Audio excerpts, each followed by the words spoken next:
ചേരുന്നത്. ലാൽകൃഷ്ണൻ, കർണാടക മന്ത്രിസഭയിൽ ഇപ്പോൾ ആദ്യ രാജി ഉണ്ടായിരിക്കുകയാണ്. ക്രമക്കേട് ആരോപിച്ചാണ് രാജി. അപ്പോൾ എങ്ങനെയാണ് ഈ രാജിയിലേക്ക് ഇത് നയിച്ചത്? ഈ ഗോത്രക്ഷേമ വികസന വകുപ്പിന് കീഴിൽ വരുന്ന വാത്മീകി വികസന കോർപ്പറേഷനിലാണ് സാമ്പത്തിക ക്രമക്കേടുമായി ബന്ധപ്പെട്ടുകൊണ്ടുള്ള വിഷയം ഉയർന്നു വന്നിരിക്കുന്നത്. ഏറ്റവും പ്രധാനപ്പെട്ട കാര്യം എന്ന് പറയുന്നത്, ഇതുമായി ബന്ധപ്പെട്ടുകൊണ്ട് ഒരു സൂപ്രണ്ട് നേരത്തെ ആത്മഹത്യ ചെയ്തിരുന്നു. ഏകദേശം 90 കോടിയോളം രൂപയുടെ ക്രമക്കേട് ഇതിൽ ആരോപിക്കപ്പെട്ടിട്ടുണ്ട്. കർണാടകയിൽ, അതായത് നിന്ന് തെലങ്കാനയിലെ ഒരു സ്വകാര്യ അക്കൗണ്ടിലേക്ക് 90 കോടി രൂപയുടെ ട്രാൻസാക്ഷൻ നടത്തിയത് നേരത്തെ തന്നെ വെളിവാക്കപ്പെട്ടിരുന്നു. ഈ സംഭവവുമായി ബന്ധപ്പെട്ടുകൊണ്ട് കൂടുതൽ ഉന്നത ഉദ്യോഗസ്ഥരുടെയും ഒരു മന്ത്രിയുടെയും നിർദ്ദേശപ്രകാരമാണ് ഈ കാര്യങ്ങൾ ചെയ്തത് എന്ന് കാണിച്ചുകൊണ്ടാണ് സൂപ്രണ്ട് നേരത്തെ ആത്മഹത്യ ചെയ്തത്. ഈ സംഭവവുമായി ബന്ധപ്പെട്ടുകൊണ്ട് നേരത്തെ തന്നെ 2 ഉന്നത ഉദ്യോഗസ്ഥരെ സസ്പെൻഡ് ചെയ്യുകയും അവരെ അറസ്റ്റ് ചെയ്യുകയും ചെയ്തിരുന്നു. അവർ നിലവിൽ പോലീസ് കസ്റ്റഡിയിലാണുള്ളത്. ഇതിന് പിന്നാലെയാണ് വകുപ്പിന്റെ മേധാവി എന്നുള്ള രീതിയിൽ ഗോത്രക്ഷേമ വികസന വകുപ്പ് മന്ത്രി കൂടിയായ ബി നാഗേന്ദ്രയോട്, ബെല്ലാരിയിൽ നിന്നുള്ള MLA കൂടിയാണ് ബി നാഗേന്ദ്രയോട് രാജി അടക്കമുള്ള കാര്യങ്ങളിലേക്ക് പോകണം എന്ന തീരുമാനത്തിലേക്ക് എത്തിയത്. ഹൈക്കമാൻഡുമായി കൂടി ആലോചിച്ചുകൊണ്ടാണ് മുഖ്യമന്ത്രി നേരിട്ട് രാജി ആവശ്യപ്പെട്ടത്. അഴിമതി വിരുദ്ധ മുഖമുള്ള ഒരു കർണാടക സർക്കാർ, അല്ലെങ്കിൽ നേരത്തെ തന്നെ ഉണ്ടായിരുന്ന BJP സർക്കാരിൽ നിന്ന് വ്യത്യസ്തമായിട്ട് ജനങ്ങൾക്കൊപ്പം നിൽക്കുന്ന സർക്കാർ എന്ന പ്രതിച്ഛായയിൽ വന്ന സർക്കാരാണ് നിലവിലുള്ള സിദ്ധരാമയ്യയുടെ സർക്കാർ. അതുകൊണ്ട് തന്നെ അത്തരം ആരോപണങ്ങളിൽ അകപ്പെട്ടു പോകരുത് എന്നുള്ള നിർദ്ദേശമുള്ളത് കൊണ്ട് ഉടൻ തന്നെ രാജിവെക്കണം എന്ന തീരുമാനമായിരുന്നു. അതിന്റെ അടിസ്ഥാനത്തിൽ കൂടിയാണ് നാഗേന്ദ്ര നിലവിൽ രാജിവെച്ചിരിക്കുന്നത്.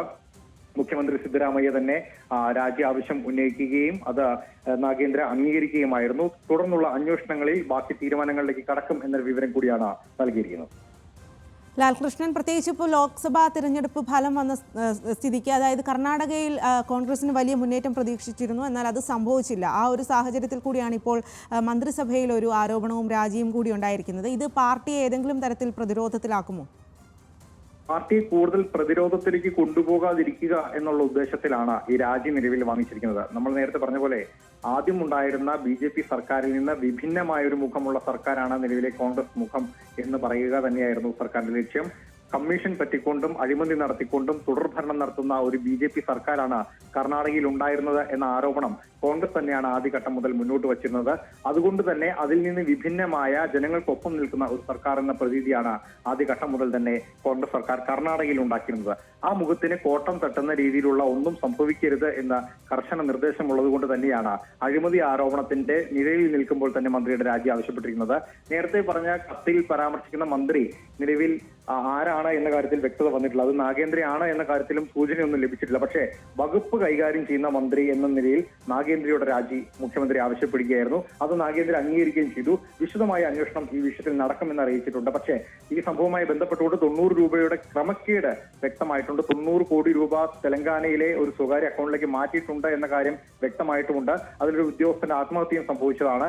ആ വിഷയവുമായി ബന്ധപ്പെട്ടുകൊണ്ട് കൂടുതൽ ആരൊക്കെയാണ് എന്ന സ്ഥാനം കണ്ടെത്തിയതിനു ശേഷം മാത്രം തുടർ നടപടികളിലേക്ക് പോകും എന്ന കാര്യമാണ് അറിയിച്ചിരിക്കുന്നത്. കറ തീർത്ത് മുന്നോട്ട് പോവുക എന്നുള്ള ഉദ്ദേശത്തിലാണ് മുമ്പോട്ട് പോകുന്നത്. അതുകൊണ്ട് തന്നെ കർണാടകയിൽ അഴിമതി മുഖമുള്ള ആരും ഉണ്ടാകില്ല എന്ന് ഉറപ്പ് നൽകിക്കൊണ്ടാണ് നിലവിൽ മന്ത്രി ബി നാഗേന്ദ്രയുടെ രാജി ആവശ്യപ്പെട്ടത്. കർണാടകയിൽ മന്ത്രിസഭയിൽ ആദ്യ രാജി എന്നാണ് ആ വിവരങ്ങളാണ് ലാൽകൃഷ്ണൻ നൽകിയത്.